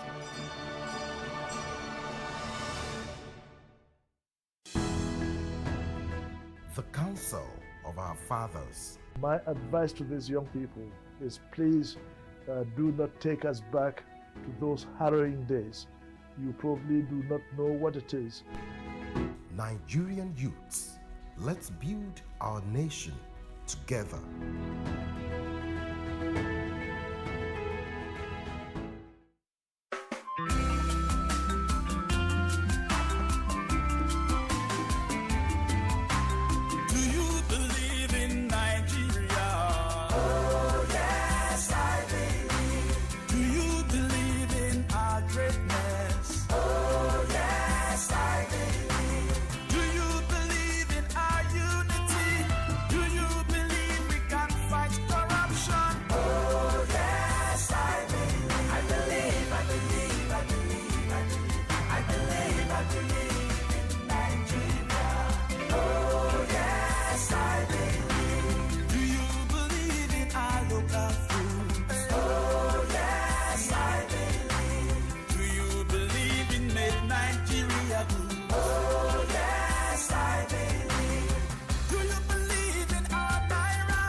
Let's believe in ourselves. Let's have the right attitude. We've got all it takes to get there.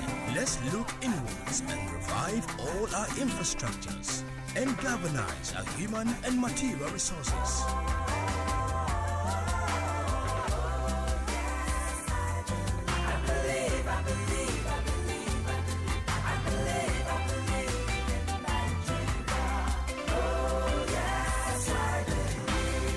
Nigerians, believe in yourselves.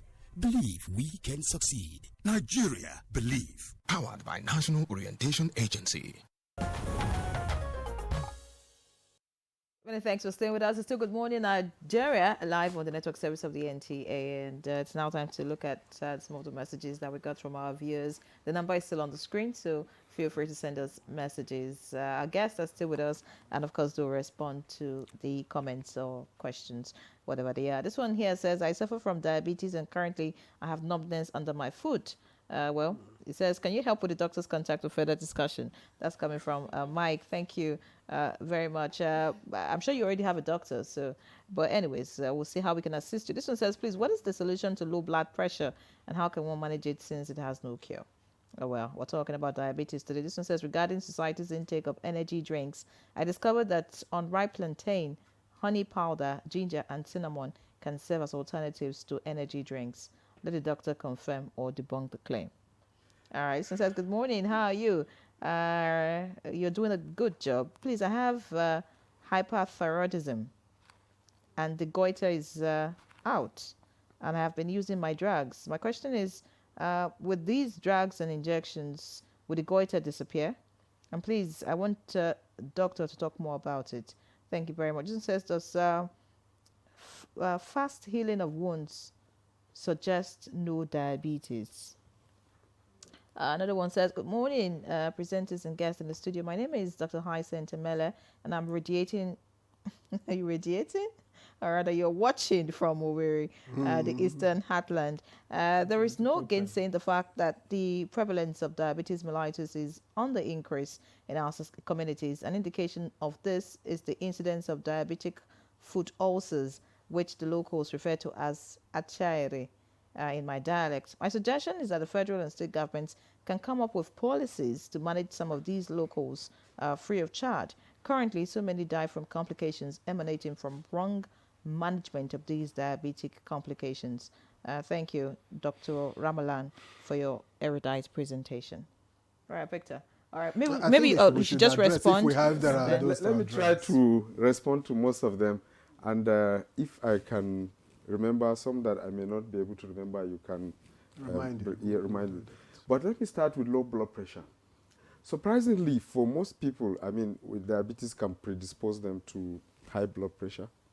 But again, in some group of people, they may have low blood pressure. Because blood pressure control is under the what they call the nervous system. So diabetes can reset the nervous system in such a way that the patients now have that inability of their own nervous system to regulate that blood pressure. And for some, it can be so bad that they have what they call autonomic dysfunction, that in some instances we have to give drugs to keep that autonomic nervous system in place. In fact, our body has the ability to recognize when our blood sugar is going low. So that disturbance of the autonomic nervous system does not only affect the blood pressure, it can also affect your ability, the person who has diabetes, to even recognize that his sugar can be going low. So in those kind of patients, we actually advise them not to drive, not to do. So is it the diabetes that's causing the high or low blood pressure, or it can cause both? Oh. It can cause both. In some people, most people actually, maybe up to 90%, is high blood pressure. But it can actually cause low blood pressure that is not even compatible with living well. Okay, ripe plantain, honey powder, ginger, and cinnamon energy drink. It just reminds me of something that equal to manpower. Let me put it in a way you will understand. No. We shouldn't encourage people to think that there are certain food substances that will give them energy drink. The dietitian has spoken about it, and I'm sure that she made a very good presentation. This is what you need, and this is the combination you need, and then issue of proportion of what to take, so that cannot... Can drugs make goiter disappear? It's a very difficult one, but you know, there's what they call radioactive iodine. It's a radioactive substance that they give people that can make the goiter to disappear. But let me also say again that hyperthyroidism can cause diabetes. It's a form of, it's a cause of what they call secondary diabetes. So that goiter can cause diabetes. What they do is they alter the body's, they increase basal metabolism, and they alter the body's metabolism, and they can make the blood sugar to be very high. So sometimes patients with goiter can come with diabetes, and you have to treat the goiter, otherwise the diabetes will not go. Diabetic food ulcers, yes, can that be taken care of? Yeah, and there are so many things. You know, the diabetes, like I said earlier, affects all organs. So they affect blood vessels, they affect the nerves that are going to the foot, they affect the skin on the foot. You know, the skin is moist with this sebaceous gland that produces moist substance.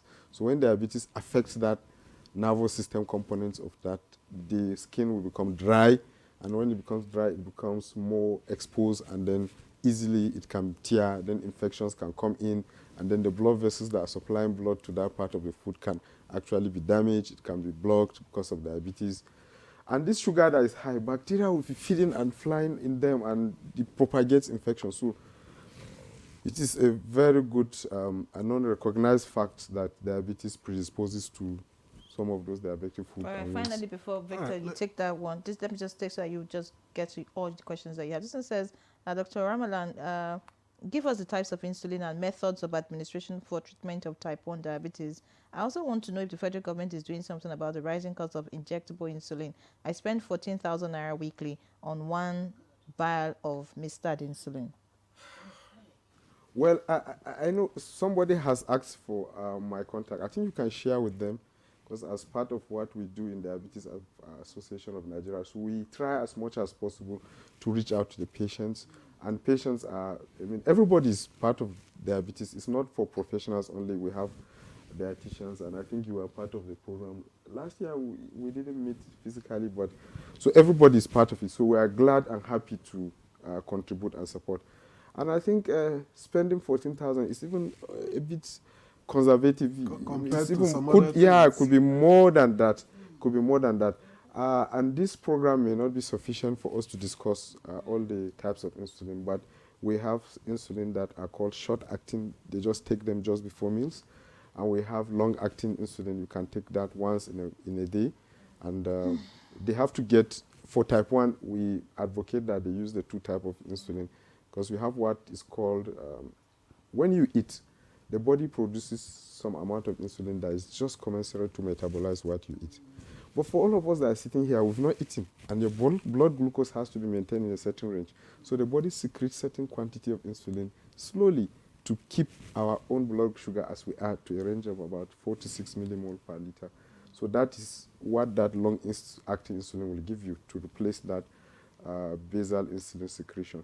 But when you now decide to eat a bowl of rice, your body will produce large amount of insulin to metabolize that rice you are taking. So that you have to replace by what they call boluses. That's the short-acting insulin. So, I mean, they can reach out to us. We'll be glad to help give them all the information they need. Actually, it's the responsibility of the Diabetes Association to do that. So some of the questions here I think have been dealt with anyway, but I'll read them nonetheless. This one reads, can diabetes cause stomach problem? He didn't state what kind of problem, no name too. And this other one, good morning NTA. I always enjoy your conversation. Why is diabetes hereditary? Okay. And from Dr. Elijah Aderibigbe, good morning Nigeria. What type of food shouldn't be eaten or avoided, and what to eat in order to avoid being diabetic as precautions? Like I said, some of them we had dealt with. What are the major signs of diabetes? We had dealt with. Good morning to you all. Please, what kind of food should I give to my kids? Please, I need to know. And then good morning. My name is Olade Indiabiodun from Lagos.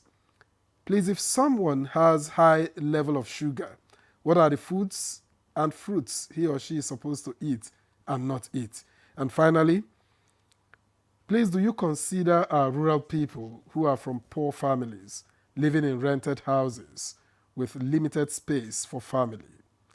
Can you please consider them and suggest how they eat their eba, tuwo with me and kuka, etc., cocoa and kosei? Basically, the rural foods are mainly from the grains they cultivated. So please come down to their levels and advise them accordingly. Some only get to eat protein at Salah or Christmas. Perhaps we'll start with you with that, Madam Apaka. Well, you see, what we have always said is that a balanced or a nutritive diet is not not necessarily expensive. Not necessarily. Yes. If we are looking for fiber, we are looking for diverse types of fiber in the diet. And that's why we always talk about, the tuwo being made from unrefined grains, whole grains. These days we now, and blend. yes, just Measure clean and then let it just be, immediately, Not ground, not processed. Because people now remove the bran, which they call chaff, and they throw away. And it is actually very, very important in the control of blood glucose as it trickles into, the blood and all that. So we have now been emphasizing the issue of, not processing our grains, even for pap. We kept on telling people that the pap that you grind, you come and start filtering and throwing away, the fiber, is for children, for infants, because they are tender, stomachs cannot digest complex starches. But for adults, nothing should be wasted. What about the sand and stones? How do you take that out? How do you do that? As in, if you make pap and then you just blend and then you start making the pap, I don't know, stones. It's so tasty. Tasty Whole stone. grain pap is tastier than the baby pap. You understand? It is wholesome nutrition there, and of course you also find that it is filling. It will sustain the person for a while because of the fiber content. And that's why most times when you give children pap, They will tell you, I will soon be hungry. Once I go and urinate once, that is all. I will feel hungry again because there is nothing, it's just starch. So we need this as much as, Nigerians take Quaker oats or oatmeal, for example, for breakfast, as breakfast cereal. What makes it difficult for us to take whole grain pap? It's beautiful to take, Made the same way as... You just steep your grains in water, wash thoroughly, have them ground smoothly, and that's all. Come and keep scooping and making your pap. So beautiful and tasty. How should a typically healthy day start? Now, is it with water? Is it fruits? What about the timing? And then, is there a place for fasting? If you want to do intermittent fasting, 16/8, or other variants of it, or 1/7 per week, 2/7, what works?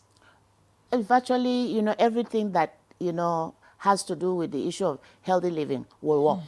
Because all these things you are counting are components of the healthy living program. You understand? Waking first in the morning and having, water at room temperature, even if it is just a long glass full. Or if you can finish, the small bottle, it is good for you.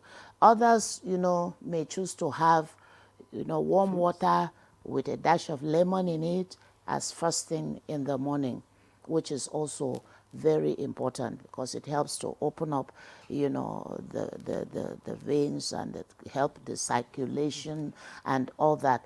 And then, of course, when we talk about breakfast, it should be light breakfast, light, balanced breakfast. But these days, you find that people, you're laughing, people wake up, when you want to take diet history, sometimes you wonder how Nigerians eat. We are talking about, how expensive the diet is, but somebody wakes up in the morning, he eats eba. He eats rice. That is the breakfast some people understand. But we're talking about, how about bringing in, something that is so light, bringing a little bit of milk into it, because milk is part of your food guide pyramid. You need milk in your diet. Then you also should be able to look at the issue of, the choices you make with regards to whether you want to do a 16/8 plan or you want to do, what else did you call that? 7.5 or 1/7 or something like that. That's weekly now. A 16/8 is, we propagate, yes, we propagate 16/8 plan very widely now. Why? Because it kind of returns you, it realigns you with your circadian rhythm. It brings you back to this biological clock we are talking about. What do we mean? That you're fasting 16 hours, beginning from 6 p.m. to say 10 a.m. Or 7 to 11? Yes. No, just, for some that are on medication, we usually will say if you can break at 8 to have your medication, do. You understand? There are no hard and fast rules on this. But the fact is that you should be able to have because you're going to be eating only 2 meals in a day. So your meals will be essentially balanced. Balanced breakfast with vegetables, with everything that we mentioned, and their fruits. And then you will eat your lunch at least, latest by 3 p.m. And even after that, you still have a 3-hour window of eating, but no longer a meal. But you could graze on, nibble on fruits between 3 and 6. Once it is 6, close eating, you can drink water. And then your fast begins again. And before you know what is happening, people, begin to lose weight. Just gradually. And certain diseases begin to also recede. They begin to disappear. And you find that the person is a lot healthier. Of course, you have to also couple that with exercise. Exercise is a very, cardinal point in terms of, healthy living. Healthy. So you can do that. What about the weekly? If you have to do a whole day's fasting, if you opt for that, how healthy? Well, it is also good. He will talk about that. But, we've always said if there is medication in the process, try to, give All right. consideration to that. Many thanks, madam. Doctor, we need to begin to round up the conversation now. What can we do? I have a question here that talks about what we should not eat to avoid diabetes. So speak about how we can prevent diabetes. Okay, thank you very much. Prevention for diabetes is multifaceted in different approaches. When we see patients, for instance, in the hospital, we profile their risk for diabetes. You ask them questions. You look at their family history. Do they have family history of diabetes? And their lifestyle. You also look at their medications. So if medications are there that can predispose them to diabetes, you will want to probably, if their sugar is going high, you want to alter that. And then their lifestyle. We've been talking about it almost throughout this program, even from the video clip that we watched, the essence and importance of healthy living and diet and lifestyle. And I must re-emphasize what she has emphasized. These things are available. Even somebody was asking in the rural community, how can they? We got to do some work in the villages, and you find out that you go there, you will not see any bottle of processed drink in any shop. Somebody was looking for one to buy, you won't see. But you see all their houses, they are cultivating vegetables, and they have them around. So we just need to re-emphasize and let people know the importance of these things. And then for those who are at risk, when we profile them, we see maybe they are overweight. We now advise them on how to lose weight, gain good optimal weight, and their eating habit, advise them on what to eat. Also, we look at their probably risk. You ask them whether they have father, mothers, first-degree relatives who have diabetes, and you give them appropriate advice. The time may not be there to talk about everything, but like I said, you can share their contact as far. How often should we screen? Well, for women who are pregnant, they should be screened at any time they become pregnant, and after about 2 to 3 years, because for gestational diabetes, later it increases their risk for developing type 2 diabetes. Then for those who have above 35, irrespective of whether it's a man or woman, we should be able to be screened annually. Like you mentioned earlier, there are issues of misdiagnosis. I won't say misdiagnosis, but some of these tests, there's no test that is 100% perfect, that it can pick everything. So sometimes you need to follow up these people and to check them regularly. Because we may not have sufficient time to discuss about that, the DAN is organizing her symposium, Diabetes Association of Nigeria, on the 20th of November at Bolingo Hotel. So people who want to get more information, can come in to participate. All right. Yes. All right. Priya, I'm thinking, is there a way that workplaces can support persons who have diabetes? Of course, that's if they declare. Who declares? Well, so I think it's great. It's a great question because this year's theme is diabetes and the workplace. So there's a lot of conversations around that. So for people living with diabetes, those who actually have diabetes, you might have some organizations. Of course, you want to ensure confidentiality. You want to make sure that the person who's living with diabetes feels safe in the work environment. I think generally what workplaces can do, not just for those with diabetes, but just even to prevent diabetes as a whole, create healthy workspaces. For example, some organizations can create, fitness days, encourage people to go out. Another important thing, which we've emphasized here, is information. Providing, your employees with the right information, education, and communicating that to them effectively. So, ensure that they have access to materials, to resources, and you encourage that within the workplace. And because of time. Okay. Thank you so much. Final words, 30 seconds, just 30 seconds. Making the workplace, convenient for people to live healthy lives. These policies are very important from organizations. In some organizations, you don't bring in fizzy drinks and all those snacks into the place. If you will eat them, get them from outside. You understand? So that is a good orientation for the All right, many thanks. people. Many thanks, Sarah Abagai, registered dietitian, author, and fellow of the Institute for Dietetics in Nigeria. Many thanks for sharing your insight with us again. Always a pleasure to have you, of course, and we appreciate Priye Ruth Sigali, Manager, Diabetes Awareness and Care Project Health Strategy and Delivery Foundation. Thank you, and continue the good work. Dr. Mansoor Ramalan, consultant physician, endocrinologist, and diabetologist, the first vice president, Diabetes Association of Nigeria, and chairman, Non-Communicable Disease Committee, Nigerian Medical Association. It was indeed great to have you. Thank you for being a part of our conversation, and we look forward to having you some other time. Thank you very much. Thank you. All right, so try to eat light this weekend, whatever that means. I'm Henry John, live locked on the NTA. All right, and try to help your neighbor who can't help himself. I'm Victor as well. See you again on Monday.